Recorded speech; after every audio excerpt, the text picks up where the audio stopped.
Quand ma mère m'a dit que j'étais inutile alors que j'étais allongée dans un lit d'hôpital, j'ai senti mon âme se briser en 1000 morceaux. Quelques jours plus tard, je signais des papiers pour révéler la vérité sur qui avait vraiment maintenu notre famille à flot. C'est là que j'ai réalisé que les familles sont comme des châteaux de cartes. Retirez celles qu'ils pensent ne pas compter, et tout s'écroule. Si vous regardez ceci, abonnez-vous et dites-moi si vous avez déjà été trahi par quelqu'un qui aurait dû vous aimer le plus. Parce que croyez-moi, ce qui s'est passé ensuite vous fera bouillir le sang. La chambre d'hôpital était trop lumineuse, trop froide, et sentait le désespoir mêlé de désinfectant. J'y étais depuis 3 jours, après m'être effondrée au travail. Épuisement, ont-ils dit. Dehydration.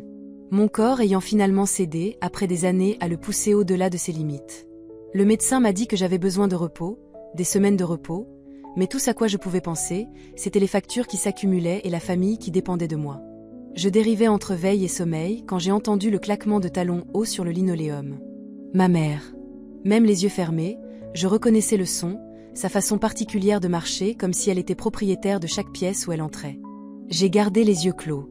Au fil des ans, j'avais appris que parfois, il était plus facile d'entendre la vérité quand les gens pensaient que vous n'écoutiez pas. Dr. Peterson. Sa voix était mielleuse, celle qu'elle utilisait quand elle voulait quelque chose. Je suis Eleanor Carter, la mère de Margaret. Madame Carter, oui, votre fille souffre d'un épuisement sévère. Elle va avoir besoin d'un temps de récupération considérable. Il y eut une pause, et je pouvais presque voir la main parfaitement manucurée de ma mère agiter un geste de mépris dans l'air. Ne perdez pas votre temps avec elle, elle est inutile de toute façon. Mes yeux se sont ouverts avant que je ne puisse les retenir.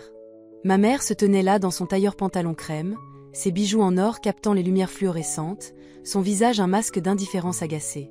L'expression du médecin passa d'une préoccupation professionnelle à quelque chose comme du dégoût, mais il ne dit rien. Les infirmières à proximité ont détourné le regard, soudain très intéressées par leur dossier. Personne n'a parlé. Personne ne m'a défendu. Et moi, qui avais passé toute ma vie à défendre les autres, je ne pouvais pas trouver ma voie. Ma mère n'a même pas remarqué que j'étais réveillée. Elle a continué, quand peut-elle sortir? J'ai un déjeuner de bienfaisance la semaine prochaine, et j'ai besoin qu'elle conduise ma sœur à ses rendez-vous. Le médecin s'éclaircit la gorge. Madame Carter, votre fille est gravement malade. Elle ne conduira personne nulle part pendant au moins 1 mois. Son corps s'arrête à cause du surmenage. Ma mère soupira dramatiquement. Eh bien, c'est gênant. Je suppose que nous devrons nous débrouiller sans elle, même si ce n'est pas comme si elle apportait grand-chose de toute façon. Chaque mot était un couteau, s'enfonçant plus profondément.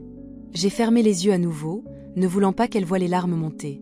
Cette femme qui m'avait mise au monde, qui était censée me protéger, se tenait à 1 mètre de là, rejetant toute mon existence.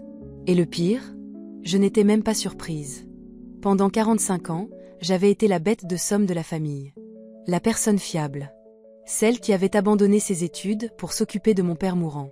Celle qui avait repoussé le mariage pour aider à élever mes frères et sœurs plus jeunes quand ma mère était trop occupée par son ascension sociale.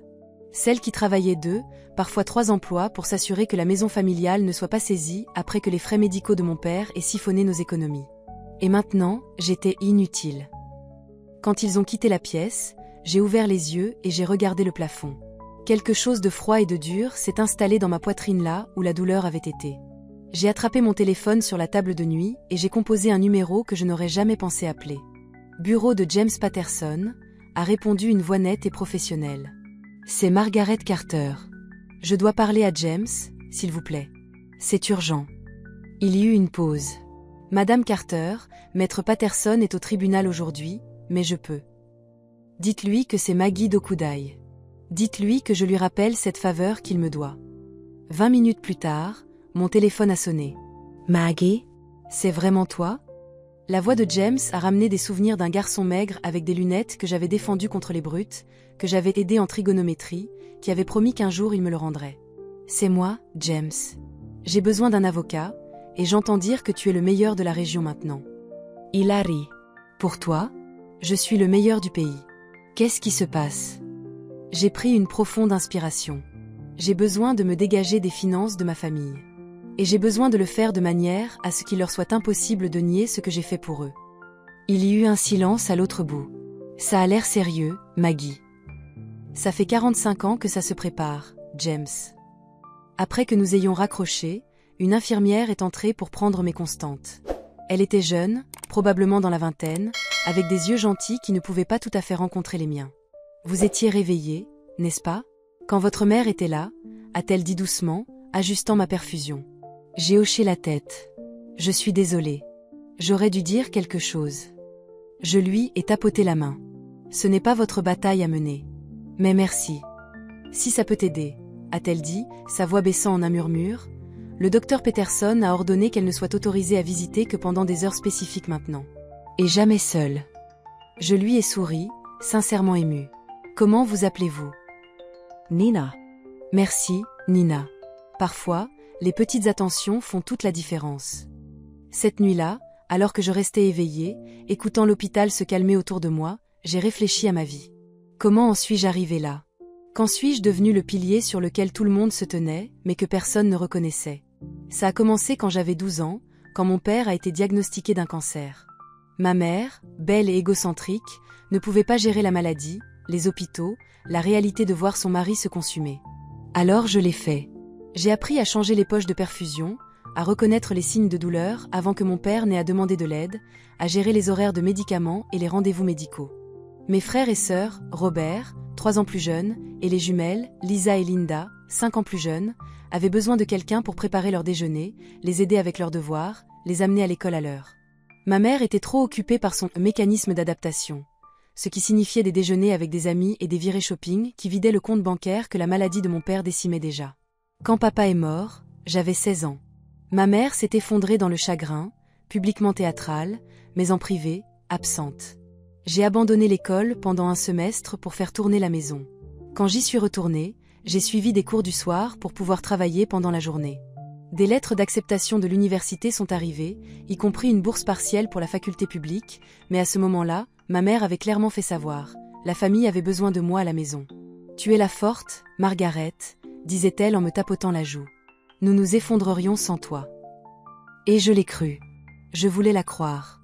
Parce que si mes sacrifices ne signifiaient rien, alors quel était le sens de ma vie? J'ai obtenu mon premier emploi à temps plein à 18 ans, comme secrétaire dans un cabinet d'avocats. Le salaire était correct, et ils étaient flexibles en cas d'urgence familiale, ce qui arrivait, constamment. À 20 ans, je travaillais aussi les week-ends dans une librairie locale. À 25 ans, j'avais ajouté de la saisie de données en ligne que je pouvais faire tard le soir quand la maison était calme. Mes frères et sœurs ont obtenu leur diplôme du lycée, puis de l'université. Robert s'est lancé dans la finance, gagnant beaucoup d'argent, mais ayant toujours besoin de prêts pour des investissements qui ne donnaient jamais rien de concret. Lisa est devenue enseignante, passionnée par son travail mais négligente avec l'argent. Linda, la plus jeune, passait d'un emploi à l'autre, d'une relation à l'autre, ayant toujours besoin d'être tirée d'un mauvais pas ou d'une crise. Et à travers tout cela, il y avait ma mère, traitant l'argent que je gagnais comme s'il s'agissait d'une ressource mystérieuse qui apparaissait simplement quand on en avait besoin. L'hypothèque était payée. Les services publics restaient actifs. Les frais médicaux étaient gérés. Noël avait toujours des cadeaux sous le sapin. Il ne demandait jamais comment. Je sortais de temps en temps, mais les relations s'éteignaient quand les hommes réalisaient que je n'avais plus de temps, plus d'énergie pour eux après que ma famille ait pris sa part.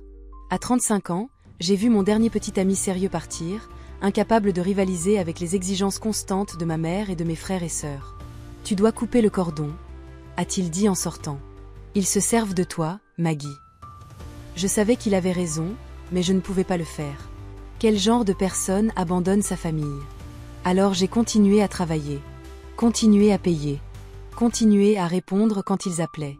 J'ai été promue au cabinet d'avocat au poste de responsable de bureau, j'ai pris plus de clients en ligne, j'ai quitté la librairie pour un emploi de week-end mieux rémunéré en comptabilité pour une entreprise locale. Mes comptes bancaires se vidaient aussi vite qu'ils se remplissaient. L'investissement raté de Robert. La panne de voiture de Lisa. L'avis d'expulsion de Linda. La réparation du toit de ma mère, les impôts fonciers, les frais médicaux non couverts par l'assurance. À 40 ans, j'étais fatiguée tout le temps. À 45 ans, j'avais développé de l'hypertension artérielle et des ulcères d'estomac à cause du stress. Et maintenant, à 47 ans, mon corps avait enfin dit assez. Le lendemain de la visite de ma mère, James est venu me voir. Il avait bien vieilli, le garçon maigre était maintenant un homme distingué avec des cheveux argentés aux tempes et de la confiance dans sa démarche. Il a tiré une chaise près de mon lit et a pris ma main dans la sienne. « Maggie, mon Dieu, tu as l'air... » Il s'interrompit. Une épave? Ai-je suggéré avec un faible sourire. J'allais dire épuisé, mais oui, ça aussi. Il m'a serré la main.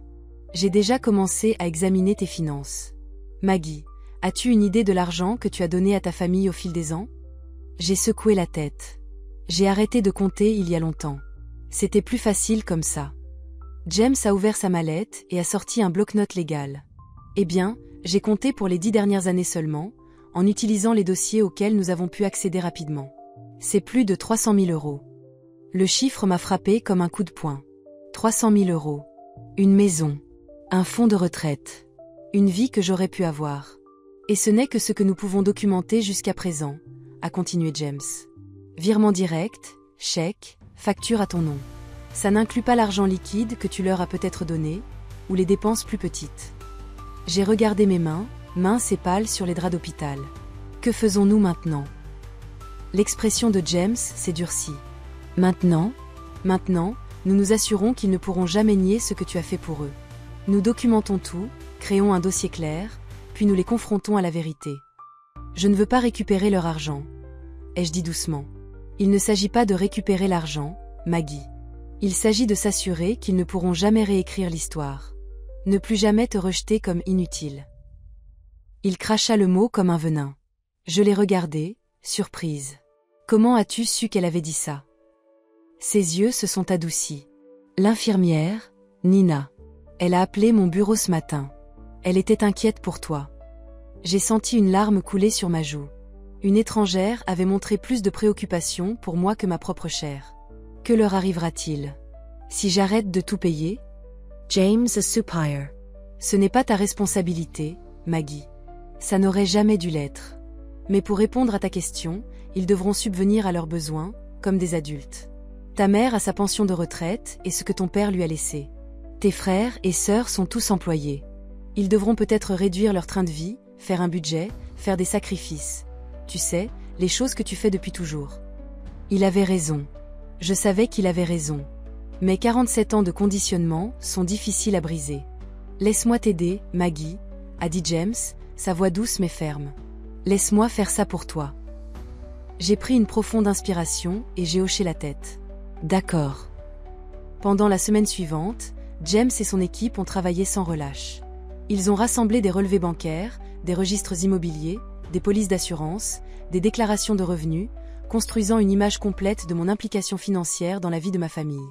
Pendant ce temps, je me suis concentrée sur ma guérison, sur la récupération de mes forces.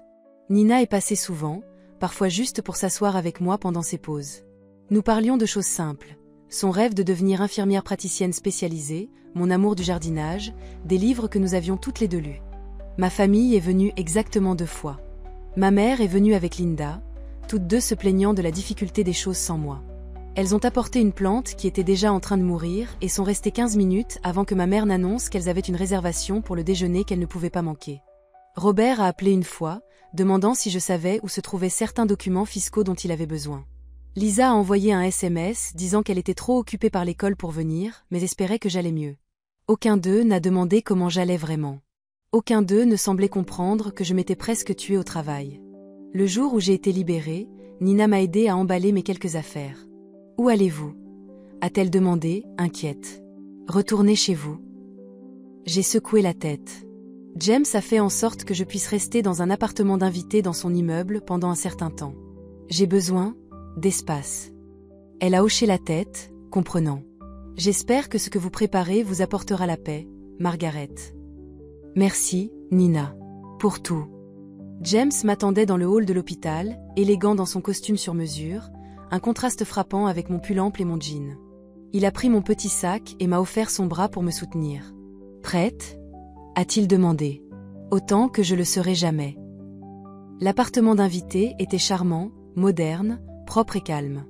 Des fenêtres du sol au plafond offraient une vue sur l'horizon de la ville, si différente de ma petite maison en banlieue. James m'a fait visiter, s'est assuré que j'avais son numéro direct et a promis de revenir le lendemain pour continuer notre planification. Seule, je me suis tenue à la fenêtre, regardant le soleil se coucher sur la ville. Pour la première fois depuis des décennies, je n'avais personne à m'occuper sauf moi-même. Pas d'appel à retourner, pas de facture à payer, pas de crise à gérer. La liberté me semblait étrangère, presque effrayante. Mon téléphone a sonné, Lisa. J'ai pris une profonde inspiration et j'ai répondu. Margaret, où es-tu? Je suis passée à la maison et tu n'étais pas là. Je reste ailleurs pour un certain temps, ai-je dit, gardant ma voix neutre. Mais j'ai besoin de ton aide. Ma voiture fait encore ce bruit, et je dois aller à une conférence demain. Peux-tu appeler ce mécanicien qui te fait toujours une réduction? L'ancienne moi aurait déjà cherché un stylo, déjà en train de trouver comment résoudre son problème. La nouvelle moi, encore fragile mais qui devenait plus forte, a dit « Non, Lisa. Je ne peux pas t'aider avec ça. » Il y eut un silence stupéfait à l'autre bout. « Qu'est-ce que tu veux dire? Tu ne peux pas aider. Tu aides toujours. » Je me remets d'une grave crise de santé, Lisa. Je dois me concentrer sur ma guérison. Mais ma voiture? Qu'est-ce que je suis censée faire? La même chose que les autres adultes font quand ils ont des problèmes de voiture. Appelle toi-même un mécanicien. J'étais surprise de la fermeté de ma voix. Je n'arrive pas à croire que tu sois si égoïste. La voix de Lisa monta en flèche. Après tout ce que nous avons fait pour toi. Un rire m'a échappé avant que je ne puisse le retenir, un son âpre et amer que je reconnaissais à peine comme le mien. Qu'est-ce que tu as exactement fait pour moi, Lisa? S'il te plaît, éclaire-moi. Elle a bégayé, prise au dépourvu par la question directe. Eh bien, nous sommes ta famille. Nous avons toujours été là pour toi. Vraiment? Parce que je ne me souviens d'aucun de vous étant là quand je travaillais 3 emplois pour garder un toit au-dessus de nos têtes. Je ne me souviens pas que vous m'ayez rendu visite à l'hôpital avant d'avoir besoin de quelque chose. Ce n'est pas juste. Nous avons été occupés. Moi aussi, Lisa. Pendant 47 ans. J'ai pris une profonde inspiration. Je dois y aller maintenant. Prends soin de toi. J'ai raccroché avant qu'elle ne puisse répondre. Mes mains tremblaient, mais ce n'était pas de faiblesse cette fois. C'était de l'étrange, de la grise enivrante de finalement me défendre. Le téléphone a sonné à nouveau presque immédiatement. J'ai laissé la messagerie vocale prendre le relais. Puis il a sonné encore. Et encore. Les messages textes ont commencé à affluer, de Lisa, de Robert, de Linda, de ma mère. Chacun plus exigeant que le précédent, chacun plus incrédule que je ne répondais pas, que je ne me précipitais pas pour résoudre leurs problèmes. J'ai éteint mon téléphone. Le lendemain matin, James est arrivé avec le petit déjeuner et un dossier rempli de documents. « Comment vous sentez-vous » a-t-il demandé, posant le café et les pâtisseries sur la petite table à manger. « Plus légère, ai-je dit, me surprenant par la vérité de mes mots. Comme si j'avais posé un poids que je portais depuis si longtemps que j'avais oublié qu'il était là. Il a souri. Bien. C'est exactement comme ça que vous devriez vous sentir. Il a ouvert le dossier. Nous sommes presque prêts. J'ai tout préparé, tout documenté. Il ne reste plus qu'à décider comment vous voulez faire cela. J'ai bu mon café, réfléchissant. Quelles sont mes options? Nous pourrions leur envoyer des lettres formelles décrivant tout ce que vous avez fait, avec toute la documentation jointe. Propre, professionnelle, aucune confrontation directe nécessaire. J'ai secoué la tête. Ils trouveraient un moyen de le rationaliser. Ma mère les convaincrait que j'exagérais, que j'ai toujours été dramatique. James a hoché la tête. Je pensais que vous diriez ça. Deuxième option, nous organisons une réunion de famille. Mon bureau, terrain neutre. Je présente l'information directement, réponds à toutes les questions, rendant impossible pour eux de nier les faits. J'y ai pensé. Le visage de ma mère quand elle réaliserait qu'elle ne pourrait pas charmer ou manipuler son chemin hors de ça, mes frères et sœurs forcés de faire face à la réalité de qui les avait vraiment soutenus toutes ces années. La réunion, ai-je dit avec décision. Je veux y être. Je veux les voir quand ils apprendront la vérité. James m'a étudié un instant. Êtes-vous sûr? Ça pourrait devenir désagréable. C'est déjà désagréable, James. Ça l'est depuis des années. Au moins de cette façon, la laideur sera honnête. Il a traversé la table et m'a serré la main. D'accord. Je vais l'organiser pour la semaine prochaine. Cela vous donne plus de temps pour retrouver vos forces. Mais ma famille avait d'autres projets. Cet après-midi-là, il y a eu des coups violents à la porte de l'appartement. J'ai regardé par le Judas et j'ai vu ma mère, le visage rougi de colère, Linda et Robert la flanquant comme des soldats. Margaret. Appelait ma mère, sa voix portant facilement à travers la porte. Je sais que tu es là. Ouvre cette porte immédiatement. Je reculai, le cœur battant. Comment m'avait-il trouvé? Je n'avais dit à personne où je logeais. Mon téléphone, que j'avais rallumé ce matin-là, a vibré avec un SMS de James, « N'ouvrez pas la porte. La sécurité de l'immeuble a été appelée. J'arrive. » Les coups ont continué. Margaret Carter. Ouvre cette porte tout de suite. Comment oses-tu ignorer ta famille quand nous avons besoin de toi? Après tout ce que j'ai sacrifié pour toi. Je me suis rapprochée de la porte, un étrange calme s'installant en moi. Tout ce que tu as sacrifié pour moi, ai-je répété, assez fort pour qu'elle entende. C'est le comble, maman. Vraiment le comble. Ne prends pas ce ton avec moi, jeune fille. A-t-elle claqué, comme si j'étais encore une enfant. Tu as rempli la tête de Lisa de bêtises, lui faisant croire que tu nous as soutenus financièrement. Nous savons que c'est un mensonge. Ton père nous a laissé de quoi vivre confortablement. J'ai appuyé mon front contre le bois frais de la porte. Est-ce ce que tu t'es dit toutes ces années? Que papa, qui est mort avec des dettes médicales que j'ai mis 10 ans à rembourser, a en quelque sorte laissé une fortune secrète. Il y eut une pause. Puis la voix de Robert, « Maggie, allez. Tu es ridicule. Ouvre juste la porte pour qu'on puisse parler. » Je parle depuis des décennies, Robert. Aucun de vous n'a écouté. Maggie, la voix de Linda maintenant, suppliante et douce, nous sommes inquiets pour toi. Tu n'es plus toi-même depuis ton épisode. Laisse-nous t'aider. J'ai presque ri. Mon épisode. Une façon si commode de rejeter mon effondrement, d'éviter de reconnaître ce qu'il avait causé. Je n'ai pas besoin de votre aide, Linda. Pour la première fois de ma vie, je prends soin de moi. J'ai entendu l'ascenseur sonner au bout du couloir, suivi de pas précipités. La voix de James, autoritaire et froide, « Madame Carter, Monsieur Carter, Mademoiselle Carter. Vous devez partir immédiatement. Vous vous introduisez sur une propriété privée. » « Qui vous croyez être ?» a demandé ma mère. « C'est une affaire de famille. Je suis James Patterson, l'avocat de Mademoiselle Carter. Et ce n'est pas un débat. Vous pouvez partir volontairement, ou la sécurité peut vous escorter. C'est votre choix. » Il y eut un silence tendu, puis la voix de ma mère, serrée de fureur, « Ce n'est pas fini, Margaret. Tu ne peux pas te cacher de tes responsabilités pour toujours. » Leurs pas se sont éloignés, l'ascenseur a de nouveau sonné, puis il y eut le silence. Je me suis affalée contre la porte jusqu'à m'asseoir sur le sol, les genoux serrés contre ma poitrine, essayant de calmer ma respiration. Un doux coup. Maggie, ils sont partis. C'est juste moi. J'ai levé le bras et déverrouillé la porte. James est entré, l'inquiétude gravée sur son visage. Il s'est assis par terre à côté de moi, son costume coûteux prenant la poussière, et a passé un bras autour de mes épaules. Comment m'ont-ils trouvé? Ai-je demandé. Lisa vous a suivi depuis l'hôpital. Apparemment, elle venait te rendre visite juste au moment où tu allais sortir. Je secouai la tête, un sourire amer tordant mes lèvres. Bien sûr. La seule fois où elle décide de se montrer. James soupira. Cela change tout. Nous ne pouvons pas attendre une semaine pour la réunion. Il monte en puissance, et je crains qu'il ne tente quelque chose de plus drastique. Comme quoi? Il hésita.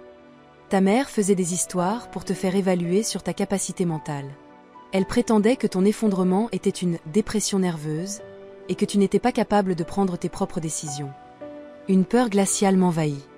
Peut-elle faire ça? Non, dit James fermement. Absolument pas. Tu es une adulte pleinement capable, sans antécédents de troubles mentaux. Mais elle pourrait compliquer les choses, te causer davantage de stress, ce qui est précisément ce dont tu n'as pas besoin en ce moment. Je me redressai, une nouvelle résolution se forgeant en moi. Alors, nous n'attendons pas. Nous le faisons demain. James étudia mon visage. Es-tu sûre d'être assez forte? Je suis plus forte qu'il ne le pense, dis-je. J'ai toujours été plus forte qu'il ne le pense. Il hocha lentement la tête. D'accord. Demain matin, 10 heures, à mon bureau. J'aurai tout préparé. Cette nuit-là, je ne pus dormir. J'arpentais l'appartement, repassant encore et encore ce que je dirais, comment je réagirais quand ma famille réaliserait la vérité. Une partie de moi était terrifiée. Une autre partie, une partie qui avait été silencieuse trop longtemps, était impatiente d'affronter la confrontation. Vers 3 heures du matin, je m'assis au petit bureau dans le coin et commençai à écrire. Pas un discours, mais une lettre à mon moi plus jeune, à la jeune fille qui avait sacrifié sa vie pour devenir le pilier des autres. J'écrivis sur sa force, sa gentillesse, sa loyauté mal placée. J'écrivis sur l'amour qu'elle méritait mais n'avait jamais reçu. J'écrivis jusqu'à ce que les larmes brouillent ma vision et que ma main se crispe sur le stylo. Quand j'eus terminé, je scellai la lettre dans une enveloppe et la glissai dans mon sac à main. Je ne savais pas si je la relirais un jour, mais l'écrire avait clarifié quelque chose en moi. J'étais prête. Le matin vint avec un lever de soleil éclatant qui peignait la ville d'or. Je m'habillai soigneusement avec des vêtements que James avait fait livrer. Une simple robe bleu marine, discrète mais élégante. Professionnelle. La tenue d'une femme maîtresse d'elle-même. James vint me chercher à 9h30. Ta famille a confirmé qu'elle serait là, dit-il tandis que nous descendions l'ascenseur jusqu'à sa voiture qui nous attendait. Tous. J'hochai la tête, un nœud de tension se formant entre mes épaules. Bien. Marguerite, dit James doucement, quoi qu'il arrive là-dedans aujourd'hui, souviens-toi de ceci. Tu n'as rien fait de mal. Rien. Le trajet jusqu'à son bureau se fit en silence, chacun de nous perdu dans ses propres pensées. Quand nous arrivâmes, son assistante nous accueillit à la porte, son expression soigneusement neutre. Ils sont déjà là, monsieur Patterson. Dans la salle de conférence principale, comme vous l'avez demandé. James se tourna vers moi. Preet. Je pris une profonde inspiration. Preet. La marche vers la salle de conférence semblait une marche vers l'échafaud. À travers les parois vitrées, je pouvais les voir. Ma mère, au bout de la table, s'arrogeant comme toujours la position d'autorité. Robert à sa droite, consultant sa montre avec impatience, Lisa et Linda blotties l'une contre l'autre de l'autre côté, chuchotant. Elles levèrent les yeux à notre entrée, leurs expressions allant de l'agacement à l'inquiétude en passant par une hostilité à peine voilée. Enfin, dit ma mère, sa voix coupant le silence.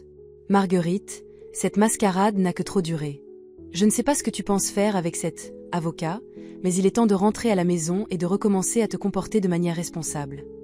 Je ne dis rien, prenant le siège à l'extrémité opposée de la table. James resta debout, posant un épais dossier devant lui. Madame Carter, Monsieur Carter, Mademoiselle Carter et Mademoiselle Carter, commença-t-il formellement. Merci d'être venu. Nous sommes ici aujourd'hui pour discuter d'une question d'une importance capitale, concernant la relation financière de Marguerite avec chacun de vous. Il n'y a pas de relation financière, interrompit ma mère, mimant des guillemets avec ses doigts.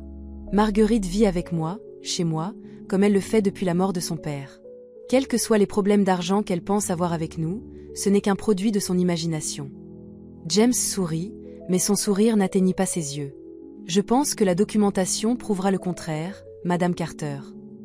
Il ouvrit le dossier et commença à distribuer d'épais paquets de papier à chacun d'eux.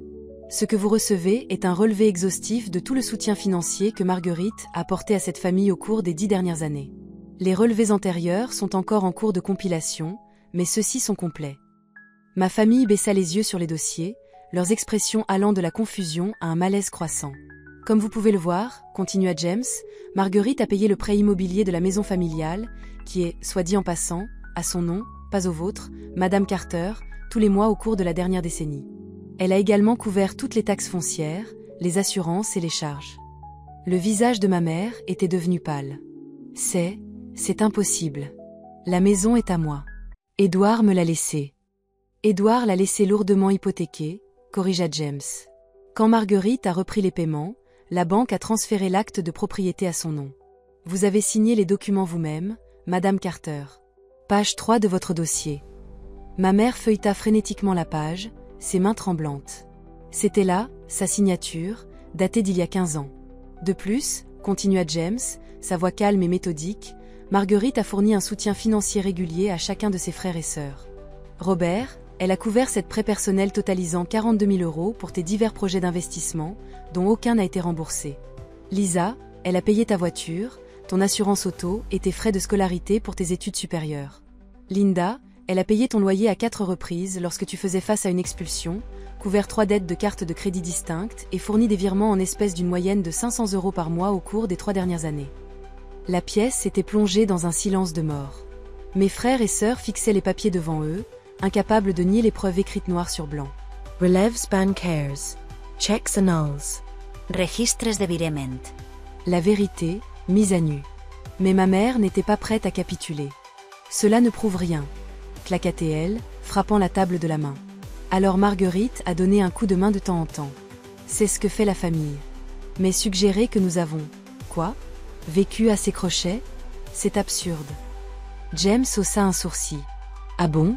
Madame Carter, quand avez-vous payé une facture pour la dernière fois? Une facture, n'importe laquelle? Votre propre assurance maladie? Les taxes foncières de votre maison? La bouche de ma mère s'ouvrit et se referma, sans qu'aucun son en sorte. Le fait est, continua James, que Marguerite a été le seul soutien financier de cette famille pendant des années. Sans elle, aucun de vous n'aurait le style de vie dont vous jouissez actuellement. Et comment l'avez-vous remerciée? En la traitant des inutiles, alors qu'elle gisait dans un lit d'hôpital, se remettant de l'épuisement causé par le fait de cumuler les emplois pour vous faire vivre tous.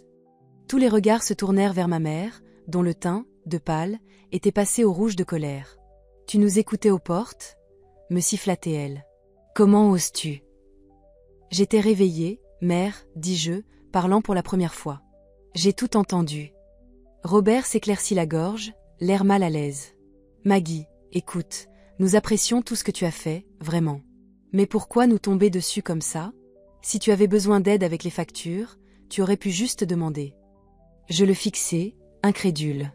Je l'ai demandé, Robert. Maintes fois. Chaque fois que tu venais me voir pour de l'argent pour un autre investissement, je te disais que j'étais à sec. Chaque fois. Et qu'as-tu répondu?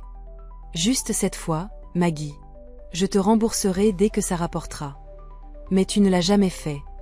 Il eut la décence de paraître honteux. Lisa pleurait doucement, fixant la liste des paiements pour ses études. Je ne savais pas, murmura-t-elle. Je pensais que papa avait laissé de l'argent pour ma scolarité. C'est ce que maman disait toujours.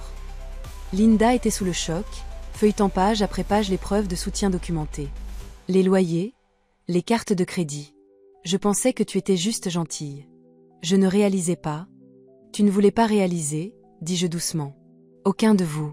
Il était plus facile de prendre et de prendre sans jamais se demander d'où tout cela venait. Ma mère frappa de nouveau la table de la main. Assez. Je ne vais pas rester assise ici et être accusée de profiter de ma propre fille. Tout ce que j'ai fait, c'était pour cette famille. Je vous ai élevés tous seuls après la mort de votre père. Non, mère, dis-je, ma voix posée malgré les émotions qui bouillonnaient en moi. Ce n'est pas toi qui nous as élevés. C'est moi. Tu étais trop occupée par tes cercles mondains, tes virées shopping et ton chagrin, pour remarquer que tes enfants avaient besoin de vêtements propres, d'aide pour leurs devoirs et de quelqu'un pour préparer le dîner. Comment oses-tu? S'écria-t-elle. Après tout ce que j'ai sacrifié. Que as-tu exactement sacrifié? Demandai-je en me penchant. Ton temps? Ton argent? Ta santé? Ton avenir? Parce que moi, j'ai sacrifié toutes ces choses. J'ai renoncé à l'université pour travailler et subvenir aux besoins de cette famille. J'ai renoncé aux relations parce qu'aucun homme ne voulait rivaliser avec tes exigences constantes. J'ai renoncé à avoir mes propres enfants parce que j'étais trop occupée à élever mes frères et sœurs, puis à les renflouer une fois adultes. La pièce retomba dans le silence. Même ma mère semblait sans voix. James s'éclaircit la gorge. Voici ce qui va se passer maintenant. Marguerite va vendre la maison. Quoi? Haleta ma mère. Tu ne peux pas. Où vais-je vivre? Ce n'est plus la préoccupation de Marguerite, dit James fermement. La maison est sa propriété légale, et elle a le droit de la vendre. Mais c'est ma maison, gémit ma mère. C'est une maison à laquelle vous n'avez pas contribué un sou depuis plus d'une décennie, rétorqua James. De plus, tout soutien financier de la part de Marguerite cessera immédiatement. Plus de factures payées, plus de prêts, plus de dépannage. Mes frères et sœurs échangèrent des regards paniqués. Robert fut le premier à se ressaisir. Maggie, allons. Tu ne peux pas simplement nous couper les vivres comme ça. Nous sommes une famille. La famille, ça marche dans les deux sens, Robert, dis-je doucement. À quand remonte la dernière fois où l'un de vous m'a demandé comment j'allais? Vraiment demandé, et vraiment écouté? À quand remonte la dernière fois où l'un de vous m'a proposé son aide? Aucun d'eux ne put me regarder dans les yeux. Je ne fais pas ça pour vous punir, continuai-je. Je le fais parce que je ne peux pas continuer à me tuer à la tâche pour subvenir aux besoins de personnes qui ne me voient même pas comme une personne avec mes propres besoins et mes propres rêves. Lisa essuya ses larmes. Que vas-tu faire maintenant? Pour la première fois de la journée, je souris, un petit sourire sincère. Je vais vivre, Lisa. Pour moi, pour une fois. Ma mère se leva brusquement, sa chaise grinçant bruyamment sur le sol. C'est ridicule. Ingrat. Après tout ce que j'ai fait pour toi. C'est ça le problème, mère, dis-je, toujours calme. Tu n'as rien fait pour moi. Et maintenant tu es en colère parce que je ne te laisserai plus rien me faire.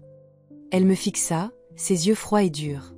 Puis elle saisit son sac à main et marcha vers la porte. « Ce n'est pas fini, Marguerite. Tu penses pouvoir m'humilier ainsi et t'en sortir? Tu n'as aucune idée de ce qui t'attend. » Alors qu'elle s'en allait furieuse, mes frères et sœurs restèrent figés, déchirés entre la suivre et rester pour plaider leur cause. Robert fut le premier à se lever.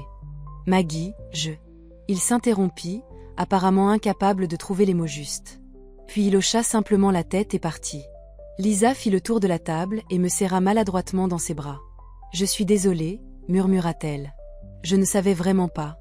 Linda ne me regarda même pas en ramassant ses affaires et s'enfuit, les épaules secouées de sanglots. Et puis ils furent partis, ne laissant que James et moi dans la pièce soudainement silencieuse. « Tu as bien fait, » dit-il en me serrant l'épaule. J'hochai la tête, engourdie mais aussi étrangement légère. Que se passe-t-il maintenant? James referma le dossier. Maintenant, nous attendons.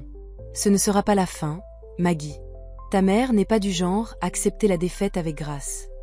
Je sais, dis-je, pensant à la froide fureur dans ses yeux, à la menace de ses derniers mots.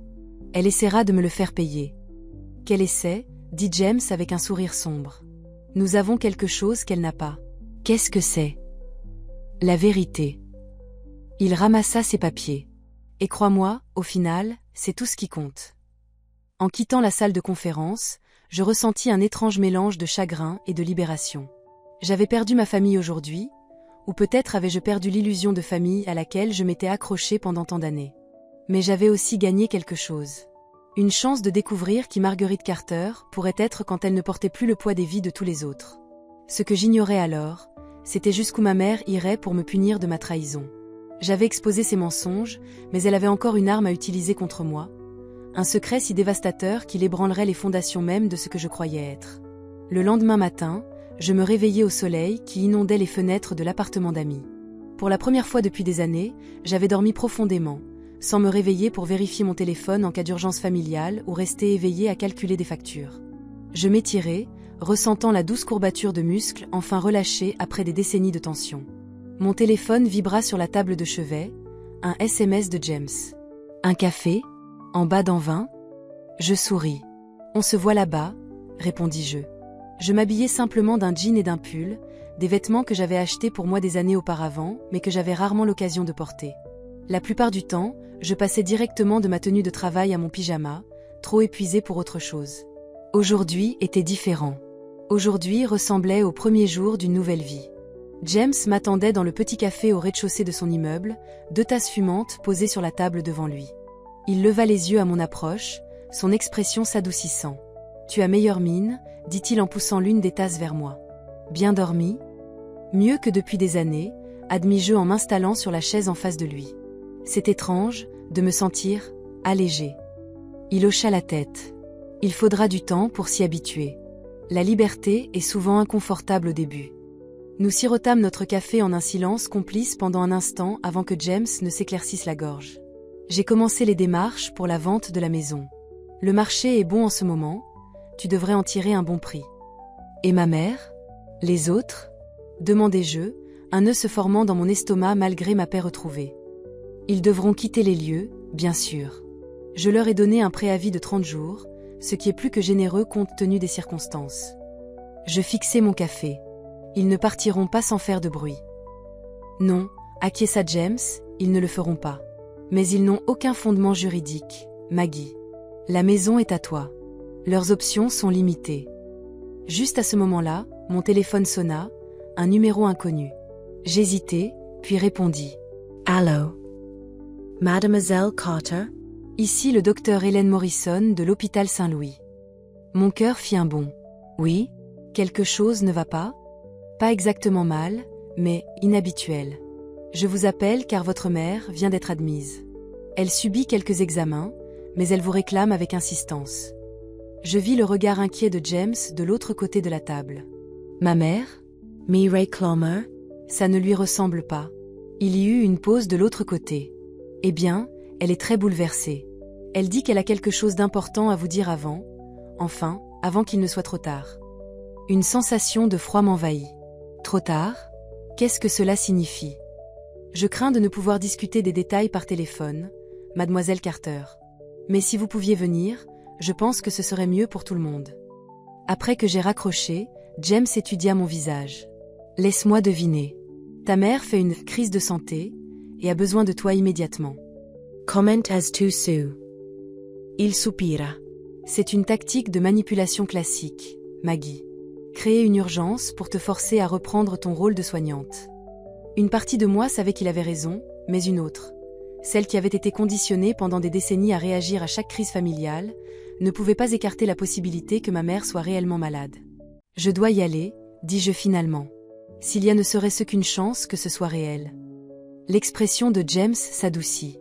Je comprens. Mais tu n'es pas obligé d'y aller seul. 30 minutes plus tard, nous franchissions les portes coulissantes de l'hôpital Saint-Louis. Les odeurs d'hôpital me ramenèrent aussitôt à mon propre séjour quelques semaines plus tôt, et aux mots cruels qui m'avaient enfin ouvert les yeux. À l'accueil, une jeune femme leva les yeux de son ordinateur. « Je peux vous aider ?» Je suis venue voir Eleanor Carter. Je suis sa fille, Marguerite. La réceptionniste vérifia sur son ordinateur. Oui, elle est dans la chambre 304. Prenez l'ascenseur jusqu'au 3e étage et tournez à gauche. Alors que nous marchions vers les ascenseurs, je remarquai James qui scannait la zone d'un regard suspicieux. Que cherches tu? Demandai. Je jette juste un œil, dit-il d'un air énigmatique. Les hôpitaux sont des lieux publics. N'importe qui pourrait être ici. Sa méfiance me rendit nerveuse, mais je repoussai ce sentiment tandis que nous montions au 3e étage. La chambre 304 se trouvait au bout d'un long couloir, sa porte partiellement ouverte. Je pris une profonde inspiration avant d'entrer. Ma mère était allongée dans le lit d'hôpital, l'air plus petite et plus âgée que dans mes souvenirs. Ses cheveux, d'ordinaire impeccables, étaient en bataille, son visage pâle, sans sa couche habituelle de maquillage soigneusement appliqué. Un instant, je ressentis une pointe de sympathie, jusqu'à ce que je remarque ses yeux, aussi vifs et calculateurs que jamais, suivant mon entrée. « Marguerite » dit-elle, sa voix faible mais avec une inflexion d'acier. « Tu es Benjo. » « Bien sûr que je suis venue, dis-je, m'approchant du lit. Le médecin a dit que tu devais me dire quelque chose d'important. » Une infirmière que je n'avais pas remarquée s'avança du coin de la pièce. « Madame Carter vous réclame depuis ce matin. Je vais vous laisser un peu d'intimité. » Elle s'éclipsa, refermant la porte derrière elle. James resta près de la porte, les bras croisés, observant ma mère avec un scepticisme non dissimulé. « Qui est-ce » demanda ma mère, fronçant les sourcils en direction de James. « Mon avocat, dis-je simplement. Que se passe-t-il, mère? Pourquoi es-tu ici ?» Elle se cala contre les oreillers, grimaçant légèrement. « Les médecins font des examens. Mon cœur, ils s'inquiètent pour mon cœur. Que s'est-il passé? Je me suis effondrée ce matin. La douleur était... » Elle posa une main dramatiquement sur sa poitrine, insupportable. Comme rien de ce que j'ai jamais ressenti. Je sentis un éclair de culpabilité. Le stress de notre confrontation d'hier avait-il déclenché cela? Je suis désolée que tu souffres, dis-je prudemment. Mais pourquoi as-tu demandé à me voir spécifiquement? Que devais-tu me dire? Les yeux de ma mère papillonnèrent vers James, puis revinrent vers moi. C'est privé, Marguerite. Affaire de famille. James reste, dis-je fermement. Quoi que tu aies à dire, tu peux le dire devant lui. Ses lèvres se pincèrent de mécontentement, mais elle hocha la tête. Très bien. Assieds-toi, Marguerite. Ce ne sera pas facile à entendre. Je m'assis sur le bord de la chaise visiteur, me préparant. Quelle que soit la manipulation qui s'annonçait, je serais prête. Ma mère prit une profonde inspiration, frissonnante. Je t'ai caché un secret toute ta vie. Un secret à propos de ton père. Je fronçai les sourcils. Papa? Quoi à propos de lui? Edward Carter n'était pas ton père biologique. Les mots restèrent suspendus dans l'air comme de la fumée, âcre et suffocant. Je la fixai, certaine d'avoir mal entendu. Quoi? Tu as bien entendu, dit-elle, sa voix plus forte maintenant. L'homme que tu as appelé « papa » pendant 16 ans, l'homme pour lequel tu as tout sacrifié, ce n'était pas ton vrai père. James s'avança, le visage tendu de colère. Madame Carter, si c'est une sorte de... C'est la vérité, claqua-t-elle. Demande à n'importe qui nous connaissait à l'époque. J'étais déjà enceinte quand Édouard et moi nous sommes mariés. Il savait que ce n'était pas le sien, mais il a accepté d'élever l'enfant comme le sien propre.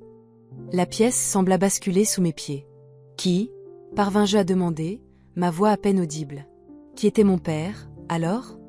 Un petit sourire cruel flotta sur les lèvres de ma mère. Richard Sanderson.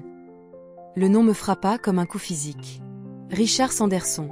Le riche homme d'affaires qui avait employé mon père, qui avait assisté à ses obsèques avec une dignité sombre, qui m'avait offert une bourse d'études universitaires que ma mère m'avait inexplicablement forcé à refuser. Non, murmurai-je. Ce n'est pas possible. Oh, c'est possible, dit ma mère, semblant puiser de la force dans ma détresse. Richard et moi avons eu une liaison l'été avant que je ne rencontre Édouard. Quand j'ai découvert que j'étais enceinte, Richard était déjà fiancé à Catherine Miller, issue d'une famille influente et bien établie, avec des connexions sociales parfaites. Il n'était pas sur le point de la quitter pour moi. Mon esprit s'emballa, essayant de traiter cette révélation. Si Richard Sanderson était mon père biologique, alors... Toutes ces années, dis-je lentement, quand Richard a proposé d'aider pour mes études, pour les finances de la famille après la mort de papa, après la mort d'Édouard, ce n'était pas juste de la charité, n'est-ce pas? Il essayait de prendre soin de sa fille. L'expression de ma mère s'endurcit. Il n'avait aucun droit. Il a fait son choix quand il a épousé Catherine Point. Tu étais à nous, à moi et à Édouard. Non, corrigeai-je, une nouvelle colère montant en moi. J'étais à toi, à utiliser. À toi, à sacrifier. Pas à Édouard. Jamais à lui. Édouard t'aimait comme sa propre enfant, protesta ma mère. Il ne t'a jamais traité différemment des autres. Les autres, répétai-je. Donc Robert, Lisa et Linda. Ce sont les enfants biologiques d'Édouard? Elle acquiesça. Et ils n'ont jamais su? Pour moi?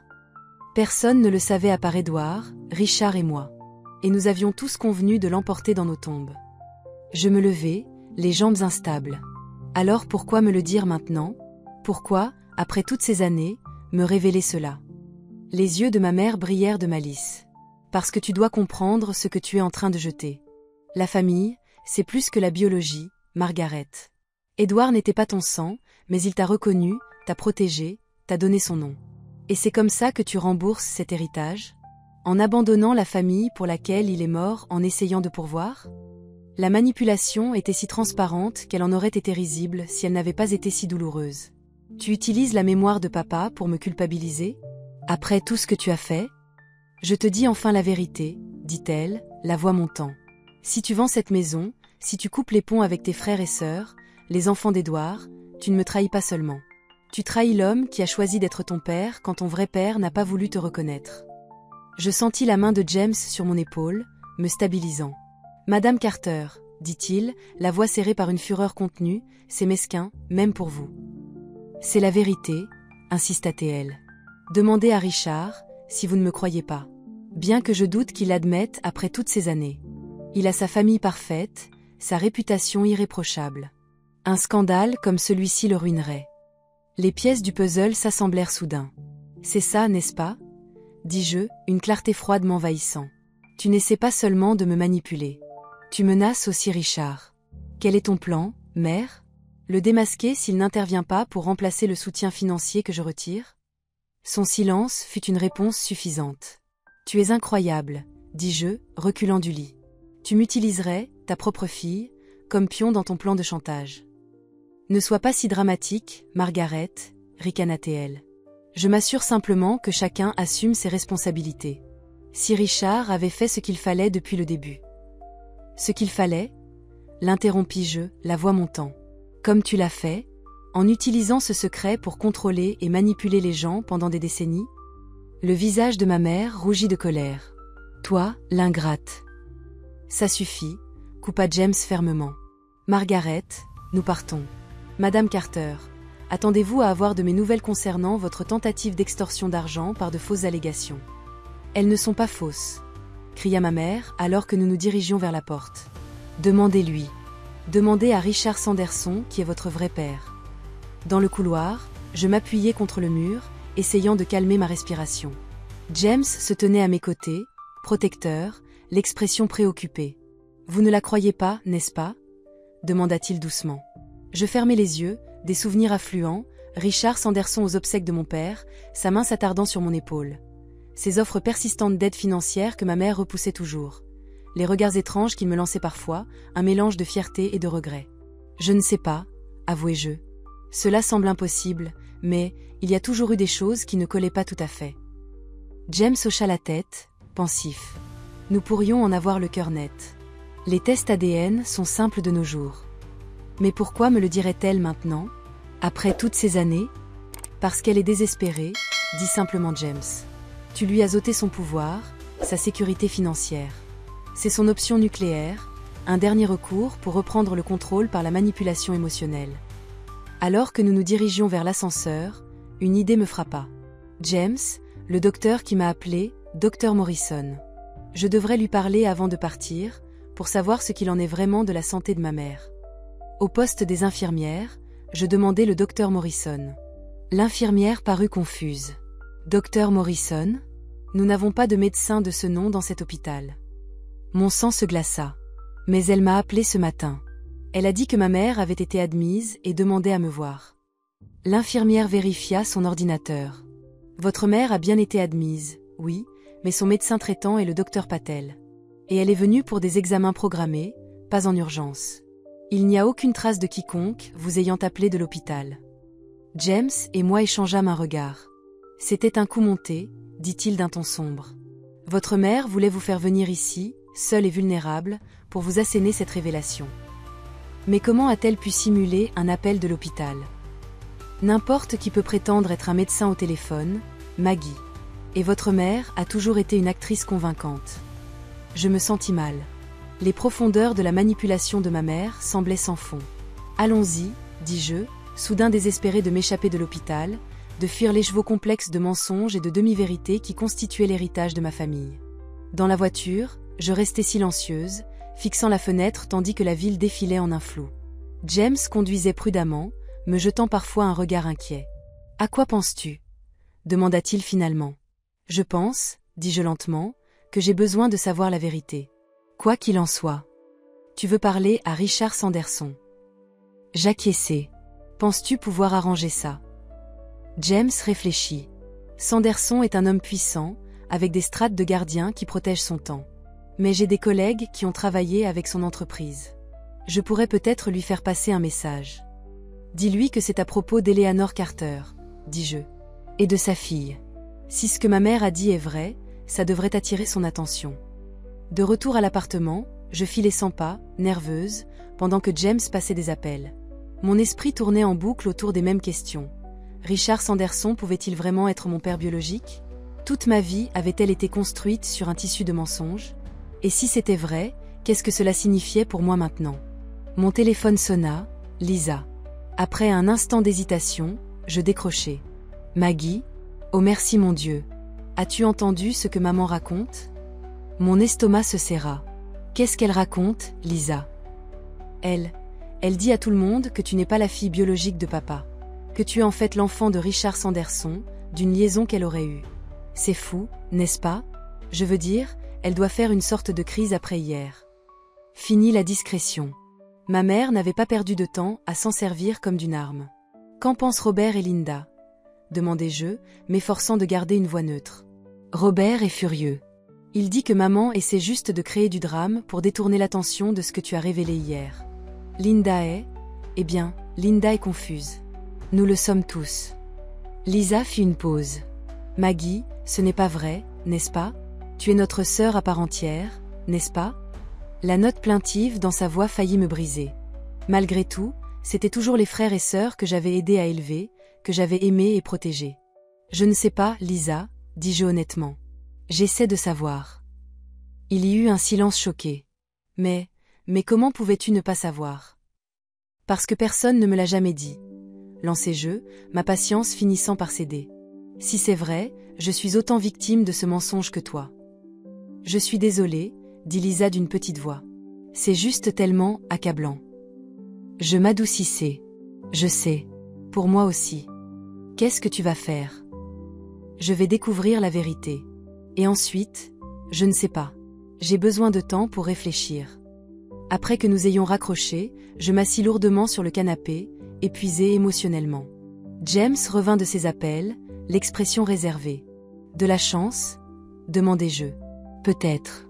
J'ai fait passer un message à l'assistante personnelle de Sanderson. Pas de garantie qu'il réponde, mais c'est le mieux que je puisse faire dans l'immédiat. J'acquiesçai. Merci, James. Pour tout. Il s'assit à côté de moi sur le canapé. Maggie, quoi qu'il arrive, peu importe qui ton père biologique se révèle être, cela ne change pas qui tu es. Tu le sais, n'est-ce pas? Je lui adressai un faible sourire. Intellectuellement, bien sûr. Émotionnellement, j'ai l'impression que toute mon identité est en train de se désagréger. Nous commandâmes des plats à emporter pour le dîner, aucun de nous n'ayant l'énergie de sortir. Tandis que nous mangions, James essaya de me distraire avec des histoires de nos jours de lycée, des souvenirs d'une époque plus simple avant la mort de mon père, avant que ma vie ne soit consumée par le poids des fardeaux de ma famille. Après le dîner, James partit à contre-cœur pour une réunion qu'il ne pouvait pas reporter. « Tu iras bien seul ?» demanda-t-il, hésitant à la porte. « J'irai bien, » lui assurai-je. « Je prends soin de moi depuis longtemps. » Mais après son départ, le silence de l'appartement m'oppressa. J'essayais de lire, de regarder la télévision, mais rien ne parvenait à retenir mon attention. Mes pensées ne cessaient de revenir à la révélation de ma mère et à toutes ses implications. Vers 21h, mon téléphone sonna, un numéro inconnu. Je répondis prudemment. « Allô ? Margaret ? C'est Richard Sanderson. » Mon cœur sembla s'arrêter. Je ne m'étais pas attendue à ce qu'il appelle si vite, voire pas du tout. « Monsieur Sanderson, merci d'avoir appelé. Je crois comprendre que vous voulez parler de votre mère, » dit-il, sa voix exactement telle que je m'en souvenais, grave, autoritaire, mais avec une douceur qui m'avait toujours fait me sentir en sécurité en sa présence. « Oui, » dis-je, essayant de garder une voix stable. Elle a fait certaines allégations. « À votre sujet. À mon sujet. » Il y eut un long silence. Puis, je vois. Ce n'est pas une conversation que nous devrions avoir au téléphone. Êtes-vous libre demain matin? À mon bureau, 8h? Avant l'arrivée du personnel. J'y serai, promis-je. Margaret, dit-il, sa voix soudainement lasse. Quoi qu'Eleanor vous ait dit. Je suis désolé. Avant que je puisse répondre, il avait raccroché. Je dormis à peine cette nuit-là, l'esprit en ébullition avec des questions et des possibilités. Au matin, j'étais épuisée mais surexcitée, impatiente de connaître enfin la vérité. James vint me chercher à 7h, l'air préoccupé en voyant mon visage. « Tu as dormi au moins ?»« Pas vraiment, avouai-je. Richard Sanderson a appelé hier soir. Je le rencontre à son bureau ce matin. » Les sourcils de James se haussèrent. C'était rapide. Il doit s'inquiéter de ce que ta mère pourrait faire. Ou il estime qu'il me doit la vérité après toutes ces années, suggérai-je doucement. Sanderson Industries occupait les 10 derniers étages d'un gratte-ciel étincelant en plein cœur de la ville. À 7h55, le garde de sécurité nous fit signe de passer avec une efficacité surprenante. Clairement, Sanderson avait laissé des instructions pour notre arrivée. L'ascenseur nous emporta jusqu'à l'étage du Penthouse, où le bureau personnel de Sanderson occupait tout le coin nord-ouest, offrant des vues panoramiques sur la ville et le fleuve en contrebas. Son assistante, une femme d'une 50aine d'années à l'air sérieux, attendait lorsque les portes de l'ascenseur s'ouvrirent. « Mademoiselle Carter, Monsieur Patterson. Monsieur Sanderson vous attend. » Elle nous conduisit le long d'un couloir silencieux jusqu'à une paire de portes doubles imposantes. « Entrez directement. » Richard Sanderson se leva à notre entrée, contournant son bureau massif pour nous accueillir. À 73 ans, il restait une figure imposante, grand et droit, avec une chevelure argentée abondante et des yeux bleus perçants dont je réalisais soudain qu'ils étaient remarquablement similaires aux miens. « Margaret, » dit-il, prenant ma main des deux siennes. « Merci d'être venue. » Son regard se posa sur James. « Et vous devez être James Patterson. Votre réputation vous précède. »« La vôtre aussi, Monsieur Sanderson, » répondit James froidement. Sanderson fit un geste vers un coin salon près des fenêtres. « Je vous en prie, asseyez-vous. Puis-je vous offrir un café? Un thé? Je crois que nous préférerions tous les deux aller droit au but, » dis-je, retrouvant enfin ma voix. Sanderson acquiesça, s'installant dans un fauteuil en face de nous. « Bien sûr. J'imagine que vous avez des questions. »« Une seule, en fait, » dis-je, le fixant directement du regard. « Êtes-vous mon père biologique ?» Il soutint mon regard un long moment, puis expira lentement. « Oui, » dit-il simplement. « Je le suis. » Bien que je l'eusse soupçonné, l'entendre confirmer me traversa d'un choc.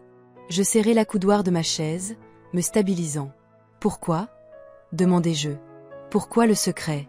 Pourquoi m'avoir laissé croire qu'Edward Carter était mon père toutes ces années ?»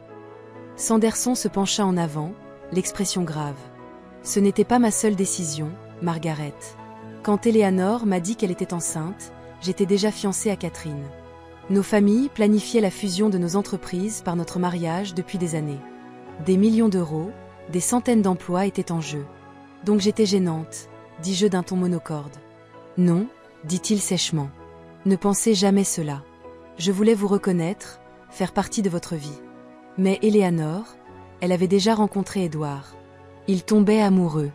Elle croyait qu'il pouvait lui donner, vous donner à toutes les deux, une meilleure vie que moi, en tant que père distant, à temps partiel, contraint par mes obligations.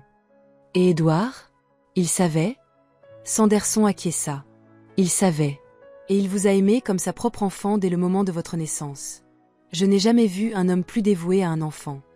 Des larmes me montèrent aux yeux. Il ne m'a jamais donné aucune raison de douter que j'étais sa fille. Parce qu'à tous égards importants, vous l'étiez, dit Sanderson doucement. L'accord était que je resterais en arrière-plan. Je pouvais aider financièrement, mais discrètement. Eleanor vous dirait la vérité quand vous auriez 18 ans. Je me raidissais. Elle était censée me le dire à 18 ans? C'était il y a près de 30 ans. Je sais. Le moment venu, elle m'a convaincu que vous étiez trop fragile, que la mort de votre père vous avait trop affecté. Elle a dit que vous aviez besoin de plus de temps. Il secoua la tête, le regret gravé sur son visage. Tous les quelques années, je lui demandais si elle vous l'avait dit. Il y avait toujours une raison d'attendre. Vous gériez les problèmes de vos frères et sœurs, vous traversiez une rupture, vous aviez des problèmes de santé.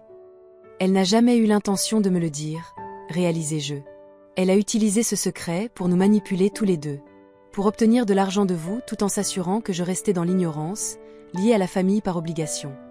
L'expression de Sanderson se durcit. Quand j'ai appris votre effondrement, je l'ai affronté. J'ai insisté pour qu'elle vous dise enfin la vérité. J'ai même menacé de le faire moi-même. Il baissa les yeux vers ses mains. Elle a promis qu'elle vous le dirait le moment venu. J'aurais dû savoir mieux que de lui faire confiance à nouveau. James, qui était resté silencieux jusqu'à présent, se pencha en avant. Monsieur Sanderson, saviez-vous l'ampleur du soutien financier de Margaret à sa famille? Qu'elle occupait plusieurs emplois pour les maintenir à flot, tandis que vos paiements à Eleanor étaient apparemment utilisés à d'autres fins? La tête de Sanderson se releva brusquement, le choc évident sur son visage. Quoi? Non. Eleanor m'a dit que Margaret allait bien, qu'elle avait une vie confortable au cabinet d'avocat. L'argent que je fournissais était censé servir pour l'hypothèque, pour l'éducation des enfants ou pour tous, mais surtout pour Margaret. La trahison me blessait plus profondément à chaque nouvelle révélation. Ma mère nous prenait de l'argent à tous les deux, tout en me laissant travailler jusqu'à l'épuisement. Combien? Demandai-je, ma voix à peine un murmure. Combien lui avez-vous donné au fil des ans? Sanderson hésita, puis retourna à son bureau et pressa un bouton sur son téléphone. Sandra, apportez-moi le dossier Eleanor Carter, s'il vous plaît. Quelques minutes plus tard, son assistante revint avec un épais dossier, qu'elle tendit à Sanderson avant de se retirer discrètement. Il l'ouvrit, parcourut le contenu avant de me le passer. À l'intérieur se trouvait un relevé méticuleux des paiements faits à ma mère sur près de 5 décennies, dépôts mensuels, fonds éducatifs, allocations spéciales pour les dépenses médicales. Le total en bas de la dernière page me coupa le souffle. 1 700 000 €, lus-je à voix haute, l'incrédulité colorant ma voix. James siffla doucement à mes côtés. « Et vous n'aviez aucune idée où allait cet argent ?» demanda-t-il à Sanderson. Eleanor fournissait des mises à jour régulières sur le bien-être de la famille, sur les progrès de Margaret. Elle fournissait des photos d'école, des bulletins scolaires, plus tard des informations sur la carrière de Margaret. L'expression de Sanderson était douloureuse. Je croyais que j'aidais à assurer une bonne vie à ma fille, même si je ne pouvais pas en faire partie ouvertement. Je refermai le dossier, les mains tremblantes. Toutes ces années, elle nous prenait de l'argent à tous les deux, me laissant travailler 3 emplois pendant qu'elle, dépensait votre argent pour elle-même? Pour son ascension sociale? J'aimerais le savoir aussi, dit Sanderson, la voix serrée par la colère. Quand elle m'a appelé hier, enragée à l'idée que vous abandonniez la famille, que vous vendiez la maison, j'ai su que quelque chose n'allait pas du tout. Elle a menacé de révéler notre passé au public si je ne vous contrôlais pas. C'est pourquoi je suis ici, dis-je. Elle m'a parlé de vous hier, à l'hôpital. Elle utilise cette révélation comme une arme, essayant de me faire honte pour que je continue de soutenir la famille. Le visage de Sanderson s'assombrit. Je suis désolée, Margaret. Talment di Sol. J'aurais dû trouver un moyen de faire partie de votre vie correctement, de vous protéger de sa manipulation. Ce n'est pas de votre faute, dis-je automatiquement, les mots s'échappant de mes lèvres avant que je puisse les retenir. La réponse réflexe de quelqu'un conditionné à absoudre les autres de toute responsabilité, à porter le fardeau seul. C'est en partie le cas, insista Sanderson. J'ai laissé la peur du scandale, de perturber mon mariage et mes affaires, m'empêcher de vous reconnaître comme ma fille. Je me suis dit que le soutien financier était suffisant, qu'Édouard était un bon père pour vous. J'ai été un lâche. Son honnêteté était rafraîchissante après des décennies de manipulation et de demi-vérité de ma mère. Que se passe-t-il maintenant ? Demandai-je, regardant alternativement Sanderson et James. Cela dépend de ce que vous voulez, dit Sanderson. Je ne me cacherai plus, Margaret. Si vous voulez reconnaître publiquement notre relation, je suis prêt à le faire. Catherine et moi avons divorcé il y a 15 ans, et mes enfants, vos demi-frères et sœurs, sont tous adultes maintenant. Le scandale serait inconfortable, mais pas dévastateur. La pensée d'avoir plus de famille, des demi-frères et sœurs que je n'avais jamais connus, était accablante. J'ai besoin de temps, dis-je. C'est beaucoup à digérer. Bien sûr, acquiesça Sanderson. Prenez tout le temps qu'il vous faut. Mais sachez ceci, quoi que votre mère ait fait, quels que soient les mensonges qu'elle a racontés, vous avez toujours été ma fille. Et j'ai toujours été fière de vous, même de loin. Ces mots touchèrent quelque chose de profond en moi. Une partie solitaire, abandonnée, qui s'était toujours demandé pourquoi je ne m'intégrais jamais tout à fait au reste de ma famille. Pour la première fois, je me permis de vraiment regarder Richard Sanderson, de voir les similitudes entre nous, les mêmes yeux bleus, le même nez droit, la même mâchoire carrée. Merci, dis-je doucement, de m'avoir dit la vérité maintenant. Alors que nous nous levions pour partir, Sanderson hésita, puis tendit la main vers son tiroir de bureau et en retira une petite boîte. Je l'ai gardée pour vous, dit-il, me la tendant. J'ai toujours espéré qu'un jour je pourrais vous la donner moi-même. À l'intérieur de la boîte se trouvait un délicat médaillon en or. Quand je l'ouvris, je trouvai une minuscule photographie d'un bébé, moi, d'un côté, et de l'autre, une mèche de fins cheveux blonds. Votre première coupe de cheveux, expliqua Sanderson, sa voix rauque d'émotion. Eleanor me l'a envoyée. Je l'ai portée sur moi chaque jour depuis. Des larmes brouillèrent ma vision, tandis que je refermais le médaillon et le glissais dans ma poche. Je vous recontacterai, promis-je. Dehors, dans la rue, je pris de grandes inspirations, essayant de me calmer. James se tenait à mes côtés, une présence solide et rassurante. « Ça va » demanda-t-il doucement. « Je ne sais pas » répondis-je honnêtement. J'ai l'impression que tout ce que je croyais savoir sur moi-même, sur ma famille, n'était qu'un mensonge. « Pas tout » répliqua James. « Edward Carter vous aimait comme sa fille. C'est clair. Et le genre de personne que vous êtes, travailleuse, loyale, altruiste, c'est tout vous, Maggie. Peu importe qui est votre père biologique. » J'acquiesçai, reconnaissante de sa perspective. Que dois-je faire de ma mère ? Elle est déjà en train de tout raconter, s'en servant pour essayer de monter mes frères et sœurs contre moi. Nous continuons comme prévu, dit James fermement. La vente de la maison se poursuit. Votre retrait de soutien financier est maintenu. Si votre mère veut répandre la vérité sur votre filiation, qu'elle le fasse. Cela la dépeint bien plus mal que vous. Juste à ce moment-là, mon téléphone sonna, Robert. Je montrai l'écran à James. Tu n'es pas obligé de répondre, dit-il. Mais je le fis. Robert ? Que se passe-t-il ? C'est vrai ? Demanda-t-il sans préambule. Ce que maman dit, que tu es l'enfant de Sanderson. Oui, dis-je simplement. Je viens de le confirmer avec lui. Il y eut un silence stupéfait. Bon sang, Maggie. Pourquoi ne nous l'as-tu pas dit ? Parce que je ne le savais pas avant hier, Robert. Maman me l'a caché aussi. Un autre silence, puis, alors tu n'es pas vraiment notre sœur. Les mots me blessèrent plus que je ne l'avais prévu. Je suis ta demi-sœur, Robert. Nous partageons une mère. Et je suis celle qui t'a aidé à grandir après la mort de papa, qui a financé tes études universitaires, qui t'a tiré d'affaire chaque fois qu'un de tes placements échouait. La biologie ne change rien à cela.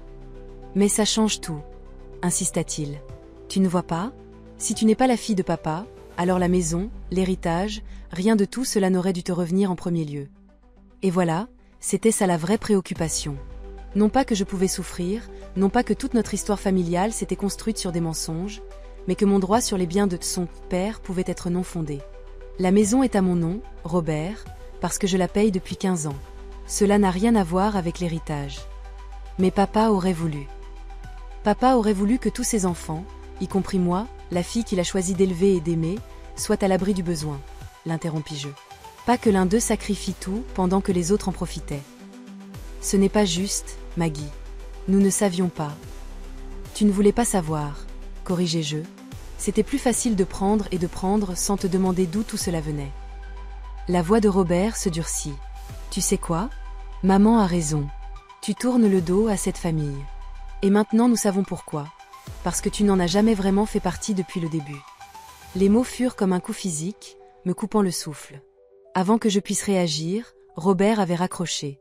James, qui avait observé mon visage pendant la conversation, me prit doucement le bras. Rentrons à l'appartement, dit-il. C'en est assez pour une journée. Mais la journée n'en avait pas fini avec moi. Alors que nous approchions de l'immeuble de James, j'aperçus une silhouette familière faisant les 100 pas dehors. Linda, le visage ruisselant de larmes, ses vêtements froissés comme si elle avait dormi dedans. Maggie, s'écria-t-elle en me voyant. Dieu merci. J'attends depuis des heures. James se crispa à mes côtés. Fais attention, murmura-t-il. Cela pourrait être un autre coup monté. Linda se précipita vers moi, visiblement indifférente à la posture protectrice de James. C'est vrai? Demanda-t-elle, la voix brisée. À propos de Richard Sanderson. Oui, dis-je avec lassitude. C'est vrai. À ma surprise, Linda se jeta dans mes bras, sanglotant contre mon épaule. Je suis tellement désolée, Maggie. Tellement désolée pour tout. Avec prudence, je lui rendis son étreinte. Linda, que se passe-t-il? Pourquoi es-tu ici? Elle recula, essuyant ses larmes. Après que maman nous a dit, après que tu l'as confirmé à Robert. J'ai commencé à penser à tout ce que tu as fait pour nous au fil des ans. Combien tu as été plus une mère pour moi qu'elle ne l'a jamais été. Et j'ai réalisé, je me fiche de qui était ton père. Tu es Masoeur. Tu as toujours été là pour moi. Sa sincérité semblait authentique, mais après des décennies de manipulation de la part de ma mère, j'étais méfiante. Merci, Linda. Ça compte beaucoup. Non, tu ne comprends pas, insista-t-elle, attrapant mes mains. Je dois te dire quelque chose. Quelque chose de grave. À propos de maman. James et moi échangeâmes un regard. Montons, suggéra-t-il. Dans l'appartement, Linda s'assit au bord du canapé, tortillant nerveusement ses mains sur ses genoux. Après ton départ hier, après la réunion au cabinet d'avocat, maman était furieuse. Elle a commencé à passer des appels, racontant à tous ceux qui voulaient bien l'écouter que tu n'étais pas la vraie fille de papa. Je sais, dis-je. Robert l'a bien fait comprendre. Linda secoua la tête. Non, c'est pire que ça. Elle a appelé les associés de ton cabinet d'avocat. Mon sang se glaça. Quoi? Elle leur dit que tu as détourné de l'argent du cabinet pour financer ta dépendance au jeu. C'est pour ça que tu t'es effondré. Pas de surmenage, mais du stress de cacher ton vol et ton problème de jeu. James jura entre ses dents. C'est de la diffamation, pure et simple. Pourquoi ferait-elle ça? Demandai-je, bien que je connaissais déjà la réponse. Ma mère essayait de détruire la seule chose qui me restait, ma réputation, ma carrière. Elle veut te faire du mal, dit Linda simplement. Comme tu lui as fait du mal en exposant la vérité. Je n'ai rien exposé, protestai-je. J'ai juste arrêté de me laisser utiliser. Linda hocha la tête. Je le sais maintenant. Mais maman, elle voit les choses différemment. Elle a toujours été la victime dans sa propre histoire, Maggie. Tu le sais. Oui, je le savais. Ma mère s'était posée en veuve tragique, en parent dévoué, en pilier de la société, tout en manipulant tout le monde autour d'elle à son propre avantage. Il y a plus, continua Linda, sa voix s'abaissant. Elle prévoit de contester la vente de la maison. Elle prétend que tu as trompé papa pour qu'il la mette à ton nom, que tu as profité de sa maladie. James ricana. C'est ridicule. Le transfert a eu lieu des années après la mort d'Edouard. Je sais, mais elle réécrit l'histoire. Et elle a convaincu Robert et Lisa. Ils vont la soutenir, dire qu'ils ont été témoins des vraies volontés de papa avant qu'il ne meure. La trahison était totale. Ma famille, les gens pour qui j'avais tout sacrifié, ne m'abandonnaient pas seulement. Ils essayaient activement de me détruire. Pourquoi me dis-tu tout ça, Linda? Demandai-je, étudiant son visage à la recherche de signes de tromperie. Pourquoi ne te ranges-tu pas de leur côté? Elle baissa les yeux, la honte colorant ses joues. Parce que je suis fatiguée des mensonges, Maggie. Maman nous contrôlait tous avec eux depuis des années. Et parce que... Elle hésita, puis continua en un souffle, parce que j'ai trouvé quelque chose hier quand je cherchais le médicament pour le cœur de maman. De son sac à main, elle sortit un petit carnet.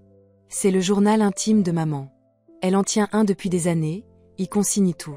J'ai commencé à le lire, espérant comprendre ce qui se passait, et elle me le tendit, sa main tremblante. Page 64. Tu dois le voir. J'ouvris le journal à la page marquée, James se penchant par-dessus mon épaule pour lire avec moi. L'entrée était datée d'il y a seulement 3 semaines. Margaret s'est effondrée au travail aujourd'hui. Les médecins parlent d'épuisement, mais je sais mieux que ça. Elle a toujours été faible, tout comme son père. Richard a de nouveau appelé, voulant lui dire la vérité. Comme si elle méritait de savoir. Après tout ce que j'ai fait pour maintenir cette famille respectable, pour nous protéger du scandale. Si elle savait pour Richard, pour l'argent qu'il a fourni toutes ces années, elle arrêterait de travailler si dur. Elle commencerait à poser des questions. Et alors, où en serions-nous? Non, mieux vaut qu'elle reste dans l'ignorance. Mieux vaut qu'elle continue de croire qu'elle est indispensable. Au moment où elle réalisera qu'elle ne l'est pas, nous perdrons tout. Les mots se brouillèrent tandis que des larmes remplissaient mes yeux. La cruauté calculée de tout cela. Me laisser me tuer à la tâche alors qu'il y avait de l'argent disponible, de l'argent en partie destiné à moi, de l'argent qui aurait pu changer le cours de ma vie. Il y a plus, dit Linda doucement. Continue de lire. Je tournai la page, mes mains tremblantes. Le docteur Peterson dit que Margaret a besoin de semaines de repos. Ridicule. Ce dont elle a besoin, c'est de retourner au travail. La traite du crédit immobilier est due, et le paiement de Richard ne couvrira pas cela et les nouveaux meubles que j'ai commandés. J'ai dit au médecin de ne pas perdre son temps avec elle est inutile de toute façon. Le regard sur son visage. Comme si j'étais cruelle. Il ne comprend pas ce qui est en jeu. Si Margaret ne continue pas à travailler, si elle commence à se demander où va l'argent, tout ce que j'ai bâti pourrait s'effondrer. Je ne permettrai pas cela. J'ai trop travaillé pour maintenir cette vie, cette image. Le journal glissa de mes doigts, tombant au sol. James le rattrapa, son visage contracté par la colère. « Elle t'a entendu » murmura Linda. « À l'hôpital. Quand tu l'as entendu parler au médecin. Elle savait que tu étais éveillé. Elle l'a fait exprès, pour te forcer à retourner travailler. » Une vague de nausée me submergea. Ma mère n'avait pas seulement été cruelle par inadvertance. Elle avait délibérément, calculatrice, essayé de briser mon esprit, de me maintenir à ma place de bête de somme familiale. « Pourquoi » demandai-je, la voix brisée. « Pourquoi ferait-elle ça » Linda secoua la tête, les larmes coulant sur son visage. « Je ne sais pas, Maggie. Je me posais la même question toute la nuit. Comment pouvait-elle être si cruelle envers sa propre fille? Envers n'importe lequel d'entre nous? Et la seule réponse que je trouve est qu'elle est malade. Pas physiquement, mais mentalement. Elle ne nous voit pas comme des personnes avec nos propres besoins et sentiments. Nous ne sommes que des prolongements d'elle-même, des outils à utiliser à son avantage. » James avait feuilleté d'autres pages du journal. « Maggie, dit-il, sa voix pressante. Il y a autre chose que tu dois voir. Des entrées récentes, sur ce qu'elle planifie maintenant. » Il me tendit le journal, ouvert à une entrée datée d'hier seulement. La réunion avec l'avocat a été un désastre. Margaret se croit si maligne, exposant tout ce que j'ai eu tant de mal à cacher. Eh bien, 2 peuvent jouer à ce jeu. J'ai déjà commencé à passer des appels. D'ici demain, sa précieuse réputation sera en lambeaux. Personne ne croira un mot de ce qu'elle dit. Et quant à la maison, j'ai parlé à Robert et Lisa. Ils me soutiendront concernant les vraies volontés d'Édouard. Nous nous battrons devant les tribunaux s'il le faut. Et si cela ne fonctionne pas, si Margaret persiste dans cette trahison, j'ai encore une dernière carte à jouer. Richard Sanderson regrettera le jour où il m'a contrarié. Sa réputation parfaite, le cours de l'action de sa société, la position sociale de sa famille. Tout cela brûlera si je dois l'entraîner dans ma chute. Mon Dieu, murmurai-je. Elle est complètement désaxée. Elle est désespérée, corrigea James. Et les gens désespérés sont dangereux, Maggie. Ce journal est la preuve d'une diffamation délibérée, d'un complot en vue de commettre une fraude. Linda, serais-tu prête à témoigner de la découverte de ceci? De ce que tu as entendu ta mère planifier? Linda pâlit, mais hocha la tête. Oui. Il est temps que la vérité éclate. Toute la vérité. Je regardais ma plus jeune sœur, ma demi-sœur, d'un œil nouveau. De toutes les personnes de ma famille, elle était la dernière que j'aurais attendue à me soutenir, à risquer la colère de sa mère pour faire ce qui est juste. Pourquoi maintenant, Linda? demandai-je doucement. Après toutes ces années à la laisser faire. Les yeux de Linda se remplirent de nouvelles larmes. Parce que j'ai vu ce que ça t'a fait, Maggie. Ce que nous t'avons tous fait. Et je ne peux plus vivre avec ça. Elle prit une inspiration tremblante. Et parce que je suis enceinte. 6 semaines. Personne d'autre ne le sait encore. Et je n'arrête pas de penser. Quel genre de mère serais-je si je laissais ce cycle continuer? Si j'apprenais à mon enfant qu'il est acceptable d'utiliser les gens, de mentir, de manipuler? Je m'assis à côté d'elle sur le canapé, prenant sa main dans la mienne. Tu vas être une mère merveilleuse, Linda. Parce que tu brises le cycle.